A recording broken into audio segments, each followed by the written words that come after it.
gostaria de convidar você a abrir a palavra de Deus. Se você não tem a Bíblia aí na sua mão, alguém do seu lado pode repartir com você, ou você também seguir os textos, aqueles textos que estarão aqui, outros estarão somente sendo lidos na Bíblia. 1 de Pedro, capítulo 5, está lá no final da Bíblia. 1 de Pedro, primeira carta de Pedro, ou epístola de Pedro, no capítulo 5, o cristão e o sofrimento. E eu vou orar mais uma vez. Obrigado, Senhor, pela salvação em Jesus. Não merecemos nada disso. O comecinho diz: Cristo é tudo para mim. De fato, Ele é tudo para nós. Sem Ele nada podemos fazer. Sem Ele não temos vida em abundância. Não há razão para a nossa existência, mas por causa de Jesus, nós somos perdoados, nós temos propósito, nós temos uma missão. E oramos, ó Pai, que o Teu Espírito fale em cada vida aqui. Salve aqueles que não têm certeza de uma vida eterna com o Senhor. Salve-os em Cristo. E aqueles que já tomaram a decisão de crer em Jesus como Salvador, ajuda-nos a amadurecermos na fé. Os que estão passando por sofrimentos de qualquer natureza, física, espiritual, emocional, o Senhor nos ajuda a estarmos mais perto do Senhor e crescermos na fé no Senhor, em nome de Jesus. Amém. O cristão e o sofrimento. O tema do sofrimento na epístola de Pedro é recorrente, várias vezes. Nós falamos no texto, nós vamos ler novamente esse texto dos 5 até o 7, os versículos 5 a 7 de 1 Pedro capítulo 5. Leamos juntos. Semelhantemente, vós, jovens, sede sujeitos aos anciãos, e sede todos sujeitos uns aos outros, e revestidos de humildade, porque Deus resiste aos soberbos, mas dá graça aos humildes. Humilhai-vos, pois, debaixo da potente mão de Deus, para que a seu tempo vos exalte, lançando sobre ele toda a vossa ansiedade, porque ele tem cuidado de vós. Pedro, agora já mais velho, ele pode falar com propriedade, autoridade a respeito de sofrimento, porque ele passou por muito sofrimento na vida dele. Quem é que não sofre? Quem é que não tem uma história para contar? Quem é que não tem uma cicatriz física, emocional ou espiritual? Quem é que agora, nesse momento, não está passando por algum tipo de dor? Talvez atrás de um sorriso, atrás de um olhar, atrás de uma aparente alegria. Mas o sofrimento é parte da realidade da humanidade. Pedro falou sabiamente que a prova da vossa fé, muito mais preciosa do que o ouro que perece e é provado pelo fogo, se acha em louvor e honra e glória na revelação de Jesus Cristo. O sofrimento aqui é retratado como fogo, um fogo que depura, um fogo que queima o que não presta e deixa só o que é valioso. A ideia do ouro depurado pelo fogo. E quando a sua e a minha fé é em Cristo, a fé genuína e verdadeira, passa pela prova do fogo, o que sobra? Deve sobrar uma fé pura, uma fé focada em quem vale a pena, naquele que de fato cuida. Então essa epístola, falando de sofrimento, dá algumas dicas para nós de como agirmos diante do sofrimento. 3 dicas dadas aqui nesse texto que lemos. A dica da sujeição.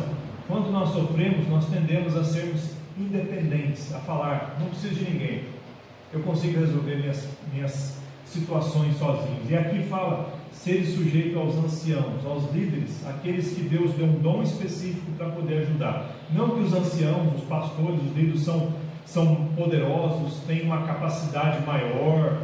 Talvez você sabe muito mais do que o pastor. Não tem nada a ver com capacidade, tem a ver com chamado, tem a ver com capacitação divina. Quando Deus chama alguém para servi-lo, Ele é sábio o suficiente para falar: eu vou te preparar para, de alguma forma, apontar falhas, apontar situações e para ajudar pessoas. E Deus, Ele chama pessoas pastores, anciãos, para poder conduzir, apacentar, cuidar. É o que fala no início do capítulo 5. Pastores não são perfeitos, muito pelo contrário. Deus chama as coisas loucas para confundir as sábias. Mas se Deus chamou alguém para ajudar outros, Deus é sábio. E aqui fala, sujeitai-vos aos anciãos. Isso quer dizer que às vezes o sofrimento que está passando é um sofrimento que pode ser evitado ou pode ser superado, de forma que a Bíblia nos orienta. E às vezes você não sabe de todas as coisas, e um líder espiritual pode te conduzir, pode orar, pode te orientar, pode ir pregando a palavra de Deus, apontar caminhos que Deus quer para você. Talvez você, a parte do pastor, você vai ter isso na vida dos irmãos também. É por isso que fala, sede todos sujeitos uns aos outros. Quando você se sujeita, você está numa postura de coração e de atitude que Deus trabalha. E Deus nos usa como família, para nos aperfeiçoarmos uns aos outros. Sujeição no sofrimento é uma ótima atitude. Outra atitude é humildade. E aqui a humildade é para com Deus. Revestido de humildade, porque Deus resiste aos soberbos, mas dá graça aos humildes. Humilhar-vos, pois, debaixo da potente mão de Deus, para que a seu tempo vos exalte. É normal de quem sofre se isolar, mas não é correto. O correto, o que Deus nos orienta, é nos humilharmos, ou seja, nós buscarmos a ajuda de Deus, não nos prendermos em nós, nas nossas opiniões, e até falarmos, ninguém liga para mim, mas é falar, Senhor, o Senhor liga para mim. Se curva diante de Deus e clama ao Senhor, humilhai-vos diante de Deus, porque se tem alguém que pode resolver, esse alguém é Deus. Mas ele deu a dica, sujeitai-vos aos líderes e uns aos outros, humilhai-vos diante de Deus e termos fé nele, lançando sobre ele toda a vossa ansiedade, porque ele tem cuidado de vós. A atitude da fé, confiando no Deus que você está, diante de quem você está se humilhando, e lançando sobre ele toda a nossa ansiedade. A gente gosta de dividir nossa vida como se fosse uma casa, em quartinhos, compartimentos. Não, Deus, o Senhor é bem-vindo na sala, mas esse quarto aqui, aí já é outra história. Essa gaveta aqui, Deus, o Senhor não tem permissão, e só eu. Enquanto se você se humilha diante de Deus, você fala, Senhor, é tudo do Senhor, não tem nada a esconder. Como você vai esconder de Deus? Não tem, é tudo do Senhor, é isso aqui, Senhor, nu e cru. Eu sou isso, e eu careço de Ti, eu preciso, socorro, me ajude, me oriente. E você, com tudo o que você tem de bagagem, de peso, de ansiedade, joga, lança. Interessante a ideia de lançar sobre Deus toda a nossa ansiedade. Não é para ficar com 10%, é 100% toda. Teve uma mulher na Bíblia que fez isso, e fez isso muito bem. O nome dela é Ana, nós falamos disso. Ela não podia ter filho, e ela orou a Deus com angústia, clamando ao Senhor por um milagre. E depois que ela orou, ela confiou a ponto de sair de lá não mais angustiada. Diz a Bíblia que ela comeu e o seu semblante já não era triste. Ela aprendeu a jogar, a lançar, a levar a Deus e deixar com Deus. Só que não é fácil, irmãos. Quem daqui consegue fazer isso? Geralmente a gente empresta para Deus, ou joga com uma linha de anzol, assim, sabe? Na hora que você está saindo, você vai arrastando puxando aquele problema. A gente gosta às vezes de sofrer, a gente gosta de arrastar. Não é porque a gente quer se livrar, muitas vezes a gente não quer se livrar. A gente tem vícios de ficar acostumado com aquele sentimento do sofrimento. Deus, Ele permite o sofrimento na nossa vida, mas Ele quer que experimentemos o poder dEle através do sofrimento. Que o sofrimento seja uma sala de aula, mas que nós sejamos graduados no dia. Não é para você ficar lá para sempre. É gostoso ir para a escola, mas ficar lá para sempre é difícil. Se você vai na primeira série, você quer passar para a segunda, depois para a terceira, e assim vai. Chega uma hora que você quer formar, né? Mas tem gente que quer ficar na sala do sofrimento o resto da vida.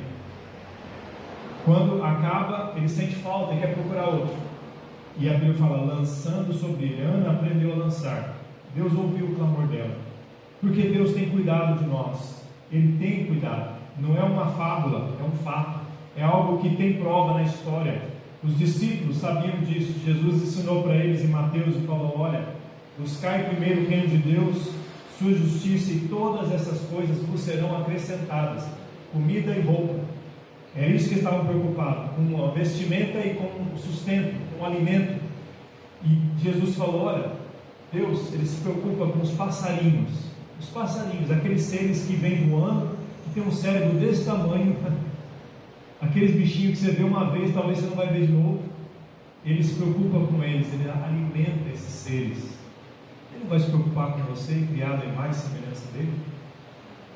Isso é a razão para não ficarmos ansiosos, mas para lançarmos, confiarmos.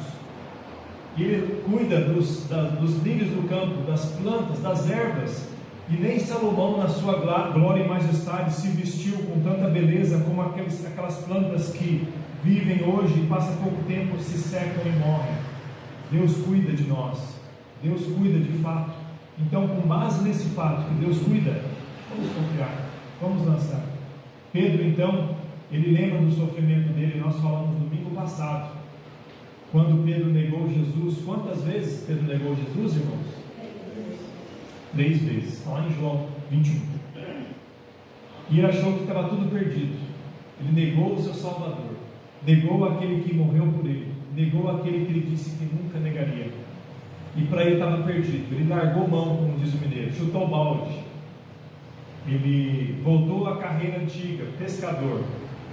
E lá Jesus, ressurreto, aparece na praia, prepara um café da manhã para eles, chama eles e tem uma conversa frente a frente com Pedro. E do jeito que Pedro negou Jesus 3 vezes, Jesus pergunta 3 vezes para ele. Não é coincidência. Não uma, não 2, não 4, mas 3 vezes. Tu me amas, Senhor? E Pedro: sim, Senhor, te amo, com vergonha. Até que na última vez falou: o Senhor sabe de tudo, Senhor, o Senhor sabe que eu te amo. Aí ele falou: cuida das minhas ovelhas. Cada vez que Pedro falou. Então Jesus não só perdoou a Pedro 3 vezes, mas deu 3 vezes e falou: trabalha para mim. Eu vou te colocar nas mãos uma responsabilidade, você vai cuidar das minhas ovelhas. Jesus Cristo, irmão, nos perdoa e nos dá um propósito. Ele tira o nosso sofrimento e nos dá algo melhor para nos preocuparmos. Eu vou dizer um outro sofrimento. O ministério é um sofrimento também, mas é um sofrimento em que nós temos do nosso lado, sobre nós e abaixo de nós, o poder de Deus para nos ajudar em cada processo. Enquanto que o nosso sofrimento, nós estamos sozinhos, e nós devemos lançar sobre ele. Agora Pedro, em outra ocasião, lembra de uma outra história que eu quero contar da vida de Pedro, né? Eu quero falar agora em Atos capítulo 12. Abre lá a Bíblia, Atos 12. Atos capítulo 12. Está lá no Novo Testamento, né? Se você fechar sua Bíblia, dividir em 3 partes mais ou menos iguais, na última das 3 partes é o Novo Testamento, e logo ali você vai encontrar Mateus, Marcos, Lucas, João, Atos. Atos capítulo 12.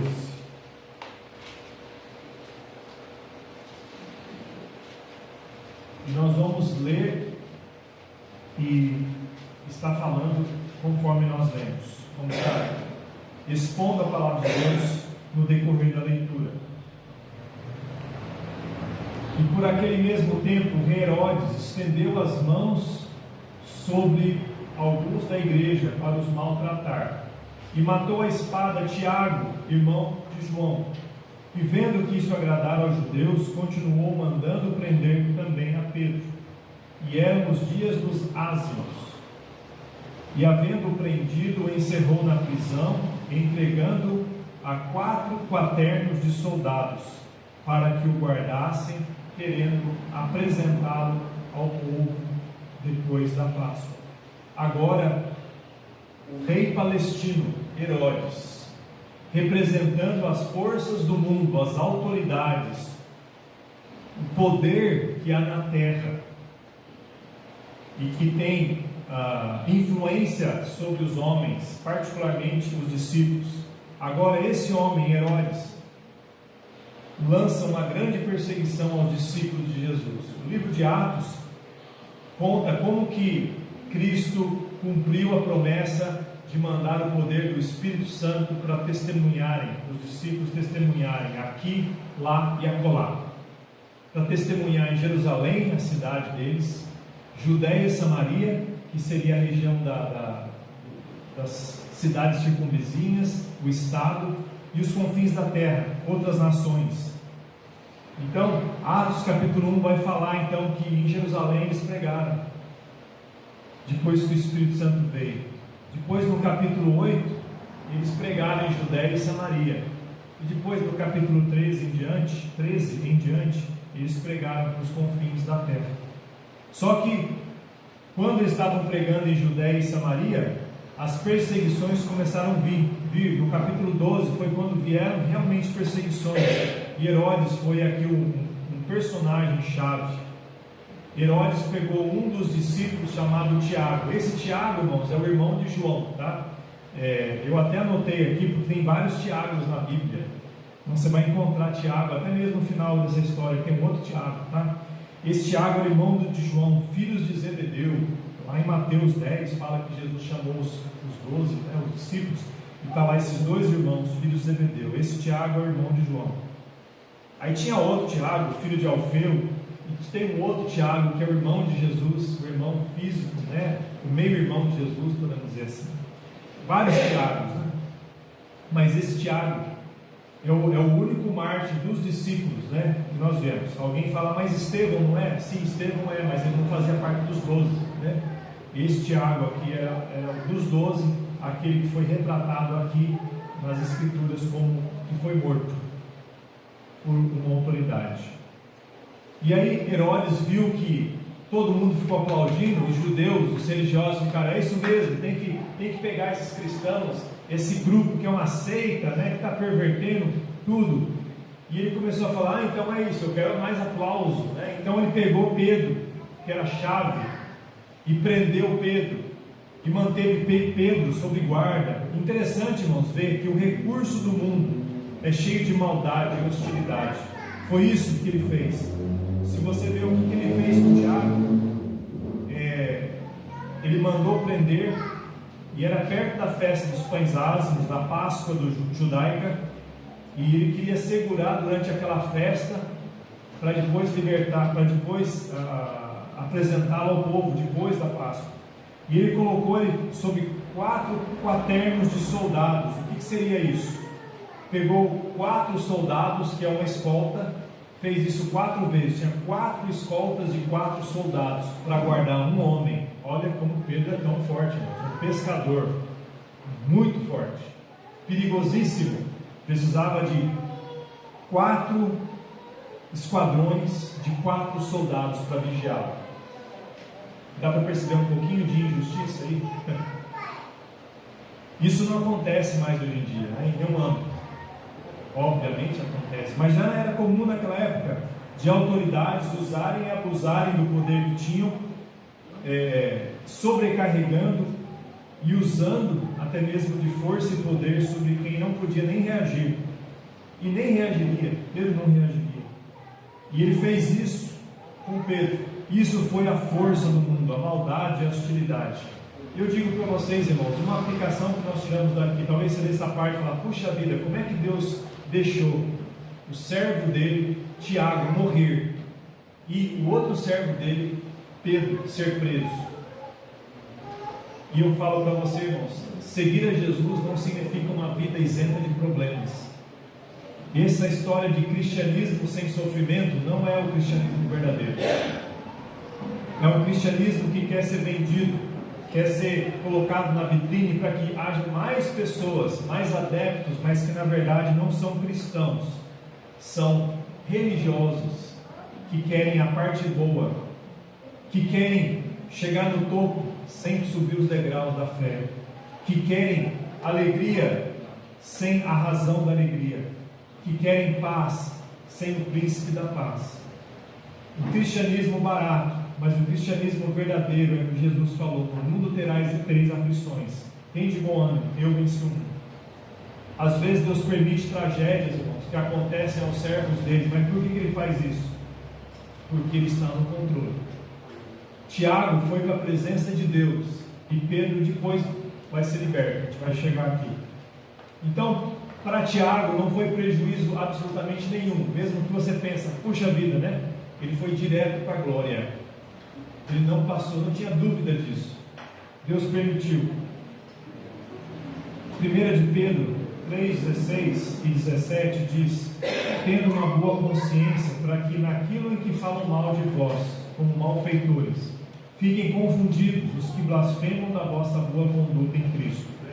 Porque melhor é que padeçais fazendo o bem, se é a vontade de Deus assim, do que fazendo o mal. Então o sofrimento vai vir na vida de todo mundo aqui, irmãos. Cada um aqui tem sofrimento. Se você não está hoje, amanhã talvez.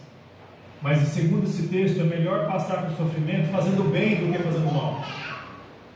Sofrer glorificando a Deus do que por bater a cabeça, por ser cabeça dura, podemos dizer assim, né? Fazendo algo que Deus disse não faça, quebrando a cara. Ou por ignorância fazendo o que Deus não quer. Então o sofrimento é isso, irmãos. Coloque a sua fé somente em Deus. Ele está acima das circunstâncias, inclusive injustas.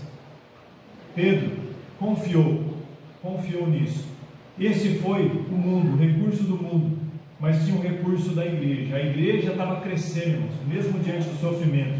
Olha o que diz o versículo 5, leia comigo em voz alta.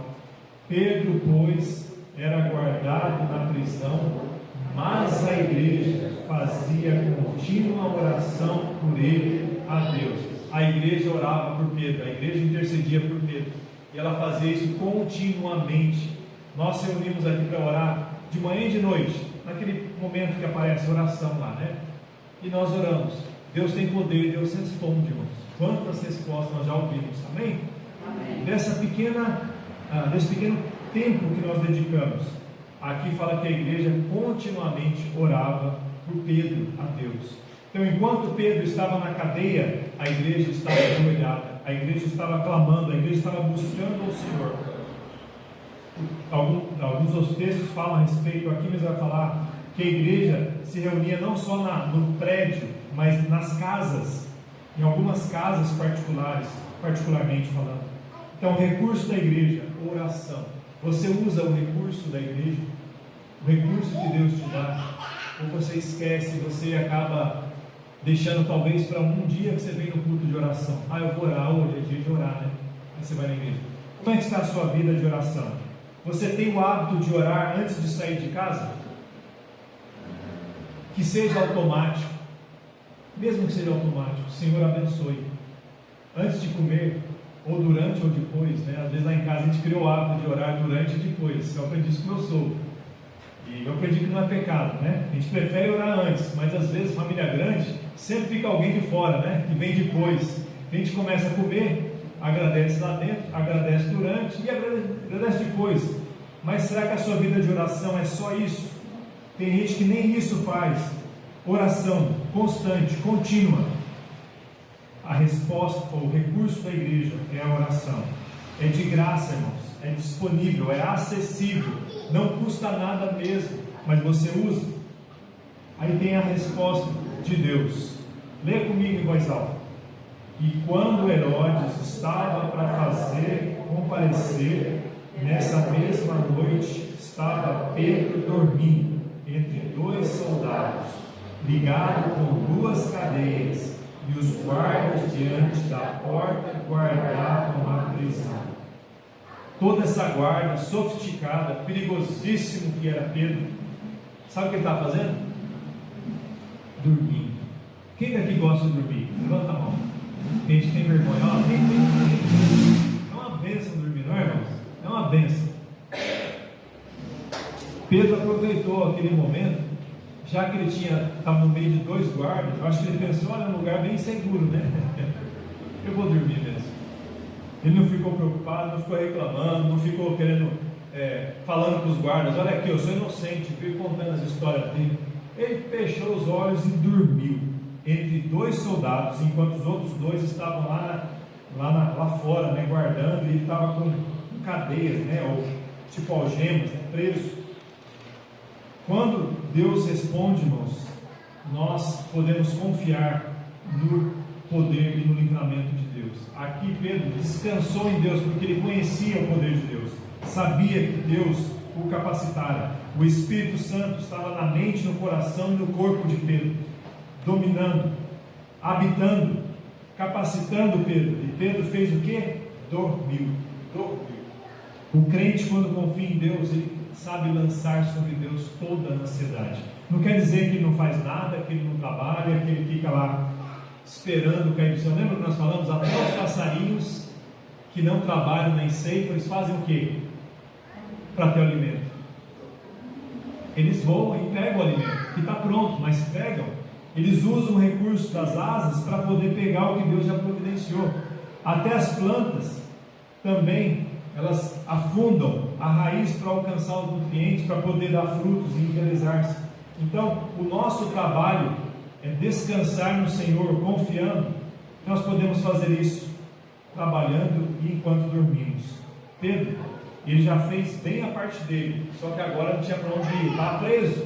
Ele falou: já que eu estou preso, eu vou confiar e descansar.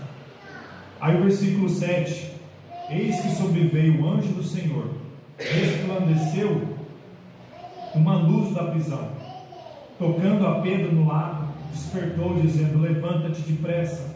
E caíram das duas mãos as cadeias. Você percebeu o milagre aqui, irmãos?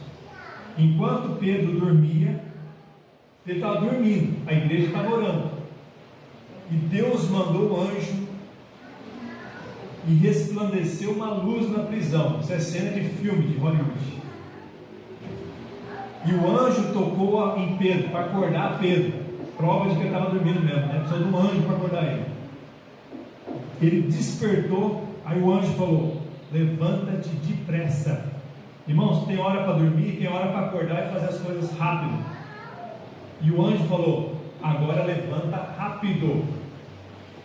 Aí caíram das mãos as cadeias. Ou seja, Deus já fez um segundo milagre aqui. Mandou um anjo, o primeiro milagre. O segundo falou, fez as cadeias caírem. Ou seja, sem chave. Sem chave as cadeias caíram. Eu estou com um monte de chave, irmãos. Tenho chave de tudo que é coisa aqui.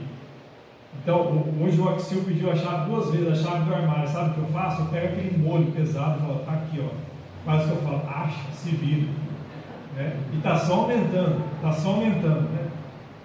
Deus nem deu esse trabalho. Deus fez abrir sem chave. Livre. Aí disse o anjo: cinge-te, ata as tuas sandálias. E ele assim o fez. Disse-lhe mais: lança as costas a tua capa e segue-me. Ou seja, te prepara. Nós temos uma trajetória, uma viagem, uma jornada. E saindo seguia, e não sabia que era real o que estava sendo feito pelo anjo, mas cuidava que via alguma visão. Então ele estava naquele meio sono. Sabe quando a pessoa acorda meio sonâmbula aqui, depois ela não lembra muito o que aconteceu? Você fala: puxa, eu nem lembrei que eu levantei, que eu fiz isso, que eu falei aquilo, né? Então Pedro estava naquele estágio. Não sei quem entende de sono aqui, que estágio que é esse, né? Mas ele achava que era uma visão. Tem irmãos que estão falando, né? Tem irmãos que estão nesse estágio agora. Aquele estágio está com o olho aberto, mas está dormindo no fundo, na verdade, né? Então Pedro estava: acho que é uma visão, acho que eu estou meio que imaginando, né, as coisas. E quando passaram a primeira e segunda guardas, lembra que tinha 4 camadas de soldados? Quando passaram a primeira e segunda guardas, chegaram à porta de ferro. Mais um obstáculo aí, porta de ferro. Podemos imaginar que era a entrada da cadeia, né, ou do presídio, que dá para a cidade, a qual se lhes abriu por si mesma. Não precisou de chave, não precisou de ninguém. Deus abriu a porta principal. Deus, quando faz um milagre, Ele pode fazer, Ele faz de fato. E tendo saído, percorreram uma rua, e logo o anjo se apartou. Missão cumprida. O anjo fez o que Deus falou. Apareceu, acordou Pedro, levanta, caiu a grade, atravessou as outras guardas, abriu o portão e agora deixou ele em paz. Falou: agora você está livre. Você está livre. Se apartou dele. E Pedro, tornando a si, disse: Agora sei verdadeiramente que o Senhor enviou o seu anjo e me livrou da mão de Herodes e de tudo o que o povo dos judeus esperava. Agora Pedro acordou. Mas sabe que lição nós podemos aprender? Mesmo quando nós estamos dormindo, ou anestesiados, ou desatentos, Deus é Deus. Ele age e ele responde. Quantas vezes a gente experimenta uma resposta de oração e a gente nem se apercebe? Às vezes a gente nem agradece. Você pede uma coisa, Deus te dá e passa batido. Nesse caso, Pedro falou: agora eu sei verdadeiramente que o Senhor enviou seu anjo e me livrou da mão de Herodes. A nossa fé, irmãos, deve estar em Deus e não na oração. Pedro não sabia que a igreja orava por ele. Pedro sabia? O único evento, o único fato que ele sabia era que Deus mandou o anjo e livrou. Ele não sabia que Deus mandou o anjo em resposta de oração da igreja. Nós sabemos, ele não sabia. Mas Pedro confiou em Deus. E isso glorificou a Deus. No sofrimento, irmãos, coloque a sua fé somente em Deus. Eu sei que tem pessoas que confiam nas orações dos outros. Eu vou pedir para o pastor, tem uma oração poderosa. Eu sei. Eu sei o que acontece. O pastor pede, acontece. Para de pensar assim, irmãos. Pastor não tem oração poderosa. Pastor confia no mesmo Deus que você confia. O pastor, ou seja lá quem for, o segredo está em Deus, não na oração. Eu sei que tem aquele versículo, né? Muito pode a oração do justo, né? Não é a oração, mas é o objeto da oração, é Deus. Se não tem Deus, não tem oração respondida. Se Deus quer, se Deus pode, nós podemos e devemos clamar a Ele. A igreja clamou, Deus agiu. Pedro nem sabia quem orou, mas ele sabia que Deus mandou. Deus responde, confia em Deus. Agora tem a surpresa da igreja. A igreja volta à cena. Ela orava e aqui ela se surpreendeu. Considerando ele nisto, foi à casa de Maria, mãe de João, que tinha por seu nome Marcos, onde muitos estavam reunidos e oravam. A igreja primitiva, irmãos, costumava ficar nas casas. Essa casa, particularmente, era uma casa muito visitada pelos cristãos primitivos. Essa Maria não é a irmã de Marta, não é a mãe de Jesus, ela é a mãe de João Marcos. João Marcos era primo de Barnabé. Algumas versões falam que era sobrinho de Barnabé. João Marcos, ele era companheiro de Paulo e Barnabé na primeira viagem missionária. João Marcos foi aquele desertor que deixou Paulo na mão um dia, e Barnabé discipulou ele, trouxe de volta. Ele foi muito útil para a obra de Deus. Para você ver que essa família era uma família abençoada, porque eles recebiam na casa deles os irmãos, tinham reunião de oração na casa. Pedro sabia exatamente onde ir, porque ele sabia que lá ele ia encontrar irmãos. Ele chegou na casa de Maria, bateu lá. O que aconteceu? Uma menina chamada Rode saiu a escutar, e conhecendo a voz de Pedro, de gozo não abriu a porta, mas correndo para dentro, anunciou que Pedro estava à porta. Então você vê, Pedro ficou meio no mundo da lua, meio acordado, e aqui essa menina que estava acordada ficou meio voada. Ela ouviu Pedro e eu, em vez de abrir a porta, vou fazer o quê? Foi avisar que Pedro estava lá. Por quê? Eu acho que a emoção era tanta, né? A alegria era tanta que ela ficou assim, no zen, né? nessa faixa. E disseram-lhe, aí ela chegou e falou, e conhecendo a voz de Pedro, de gozo não abriu a porta, mas correndo para dentro, anunciou que Pedro estava à porta. E disseram-lhe, estás fora de ti. Mas ela afirmava que assim era, e diziam, é o seu anjo. Nem a igreja acreditou completamente. A igreja era fiel em orar, mas não confiava completamente. Está percebendo? É possível fazer isso, irmãos? É possível os irmãos serem fiéis em vir para a igreja no culto de oração, mas no fundo não confiar muito que Deus pode responder a oração? Deus responde no culto de oração, Deus responde na sua casa, Deus responde no caminho do trabalho, Deus responde na sua cama, Deus responde quando você não tem força nem para levantar da sua cama. Deus responde quando você não consegue lembrar das palavras certas para orar, porque Deus conhece o nosso coração. O Espírito de Deus traduz, irmãos, a nossa necessidade para Deus. Deus não precisa nós explicarmos. Deus entende qualquer língua. Deus entende nossa dor. Deus enxuga nossas lágrimas. Deus ouve nosso clamor. E Deus ouve as orações até daqueles que têm dificuldade em acreditar. A igreja era daquelas que não acreditou quando aconteceu.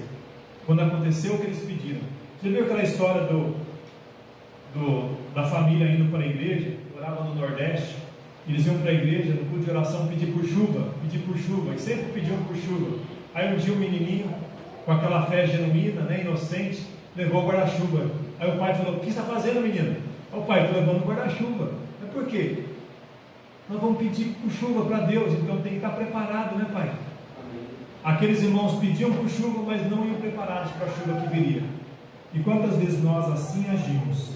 Essa igreja pedia a libertação de Pedro, mas quando Pedro veio, eles não acreditaram.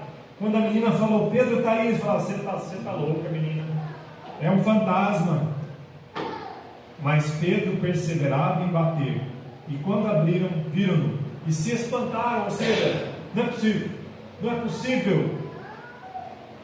Você é assim? Você pede algo para Deus e quando Deus dá, você não acredita? Lembremos, irmãos, de agradecermos. Nós somos ingratos, nós somos seres ingratos. Desde pequeno o pai tem que ensinar o filho. Como é que você fala quando você ganha um presente? Obrigado. E o pai tem que ensinar, a mãe tem que ensinar, tem que lembrar. Aí chegamos na fase adulta, a gente pede as coisas para Deus, Deus dá e a gente nem agradece. Lembremos, irmãos, de agradecer. E ensinando-lhes ele com a mão, para que se calassem, contou-lhes como o Senhor tirara da prisão. E disse: anunciai isto a Tiago e aos irmãos. Então, agora está aquele reboliço, todo mundo alegre, feliz. Não, de fato é Pedro. Como é que aconteceu? E fala aí, como é que conta a história? Ele falou: para. Conta essa notícia para Tiago. Agora eu pergunto: que Tiago é esse? Se Tiago morreu lá no começo. É no outro Tiago que eu falei, né? Tinham vários Tiagos. Esse Tiago era o irmão de Jesus Cristo. Tá? Abra comigo lá em Mateus 13:55. Alguém lê para nós? Mateus 13:55.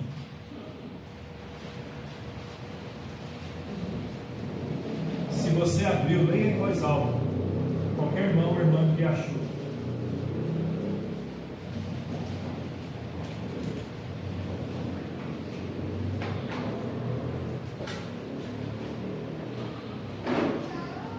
Não é este o filho do carpinteiro?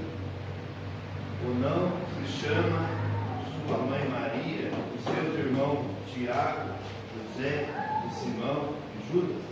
Muito bem. Então Jesus tinha irmãos e irmãs, viu? Tinha meio irmãos e meio irmãs. Por que meio? Porque José não era o pai dele, era o padrasto dele. Jesus era filho de Maria e o Espírito Santo. Mas depois que Maria deu à luz a Jesus, primogênito, Jesus teve irmãos, ou seja, Maria e José engravidaram, tiveram filhos e filhas, como esse texto exatamente fala. E o nome do primeiro que aparece é Tiago. E tem até um que chama Judas, que não é o Iscariotes, viu? A gente confunde os nomes, acho que só tem um na Bíblia, né? Pô, mas Judas Iscariotes é irmão de Jesus? Não, era outro Judas, calma. Né? Então, o irmão de Jesus, Tiago, não era parte dos discípulos de Jesus Cristo, tá? Dos discípulos inicialmente. Ele creu em Jesus depois, e depois que ele creu, ele se tornou um líder muito prominente. Ele foi o líder da igreja de Jerusalém. E ele que escreveu a epístola de Tiago, tá? Então, por que Pedro falou: para essa conversa, vai anunciar a Tiago e aos irmãos? Por quê? Ele queria levar adiante o poder e o milagre de Deus, a resposta de oração. Deus, irmãos, responde de fato a igreja, o clamor da igreja. Às vezes ele deixa acontecer tragédias, às vezes a resposta dele é: não vou responder. Mas muitas vezes ele vai falar: sim, eu vou ouvir o clamor. Em tudo isso, Deus é soberano e Ele sabe o que está fazendo, Ele faz o melhor, mas Ele quer ouvir o nosso clamor. Ele deseja que nossa fé esteja ancorada, pautada, desenvolvida no meio do sofrimento, lançando sobre Ele toda a nossa ansiedade, porque Ele tem cuidado de nós. Então Pedro levou adiante essa história para os líderes, para que esses levassem para os demais. E Pedro, partiu para outro lugar. Continuou a vida, continuou a missão. A nossa fé, irmãos, deve estar depositada em Deus. Podemos descansar no meio do sofrimento. Quando você tem um Deus verdadeiro, você pode dormir no sofrimento. Quando você tem um Deus verdadeiro, você pode orar e clamar e pedir como a igreja o fez. Mas lembre-se que Deus, Ele responde. E quando responde, leva adiante o nome dEle. Proclame, olha, Deus fez isso. Não foi a oração de fulano e ciclano, foi Deus que fez, ouvindo a oração de fulano e ciclano. Deus ouviu o clamor da igreja, mas foi Deus quem fez. E a lição que eu queria deixar para os irmãos, que a nossa fé deve estar em Deus. E devemos descansar, lançar a nossa ansiedade para Deus. Como Pedro, que velho, ensinou isso na epístola dele. Quando novo, ele experimentou muito sofrimento. E esse era um deles. E ele aprendeu a lançar sobre Deus a ansiedade e dormir, descansar. E quando Deus respondeu, a proclamar o poder de Deus, o livramento de Deus. E confiar ainda mais nesse Deus. Vou pedir que você feche seus olhos, abaixe sua cabeça nesse instante. Talvez você está aqui hoje, passando por um sofrimento. Deus sabe qual é. Você pensa, o que eu faço? Deus é especialista em solucionar o nosso sofrimento. Às vezes Ele permite que nós habitemos um pouco mais do sofrimento, passemos um pouco mais daquele sofrimento, para que lá no sofrimento a gente aprenda lições de confiança, de fé nele. Às vezes Deus permite que você passe por algum sofrimento específico para que você possa se arrepender dos seus pecados e clamar a salvação em Jesus Cristo. Ele permite que você passe por esse sofrimento para que você não experimente o sofrimento eterno, que a Bíblia chama de inferno. Jesus fala do inferno muitas vezes. Jesus não mente, Ele não inventou essa história. Na verdade, Ele veio para que as pessoas não perecessem no inferno. Deus quer te livrar desse sofrimento eterno, que é muito mais do que o sofrimento atual que você talvez esteja passando. Então eu falo para você, você já se arrependeu dos seus pecados e creu que Jesus morreu na cruz por você?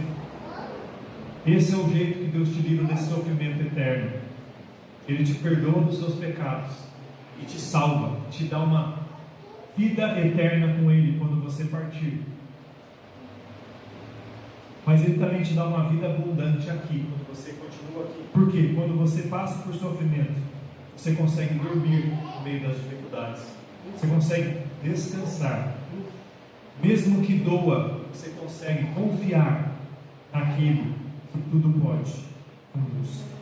Então eu pedi para você, você nunca aceitou Jesus como Salvador, nunca se arrependeu dos pecados e creu nele como seu Salvador, que morreu na cruz por você, e agora você gostaria de entregar sua vida para Jesus. Levanta a mão, pastor, Deus falou comigo, eu quero tomar essa decisão. Eu nunca fiz isso, mas eu gostaria de fazer isso. Deus está falando comigo, eu quero estar livre do sofrimento eterno, que é o inferno, separação de Deus. Olhe para mim, pastor, Deus falou comigo, eu me arrependo, eu peço a Deus perdão e salvação em Jesus. Não é essa oração que vai te salvar, mas a tua fé em Cristo. E eu vou orar com você. Levanta a mão, pastor, Deus falou. Se você tiver alguma dúvida sobre isso, eu posso te falar depois do culto, se você precisar. Talvez você está aqui como cristão já, e você gosta de curtir o sofrimento. Você não consegue colocar nas mãos de Deus e lançar. Você carrega com você, e você pede oração. Pastor, ore por mim, eu preciso aprender a descansar e a lançar. Ore por mim, pastor. Eu entendo como é que é essa postura de carregar de volta o sofrimento. Você está passando por isso? Pastor, olha por mim. Amém. Deus te ajude, meu irmão. Amém. Oremos, Senhor, obrigado pela tua santa palavra, o exemplo de Pedro, que na prisão, no sofrimento, descansou. O exemplo da igreja, que no sofrimento clamou ao Senhor. Louvado o teu nome, respondeu ao clamor. E o Senhor ainda faz isso hoje, quando a igreja se reúne e clama. Ajude a confiarmos, ajude a orarmos mais, ajude a reconhecermos o teu poder, não ficarmos anestesiados quando o Senhor responde, mas sermos agradecidos, levarmos adiante a tua fama, levarmos adiante o teu nome, a glorificarem o teu nome quando ouvirem. Abençoe a tua igreja, alivia os sofrimentos, aqueles que querem aceitar Jesus ou confiar mais nele como aquele que dirige e alivia o sofrimento do dia a dia. Ajude, em nome de Jesus. Amém.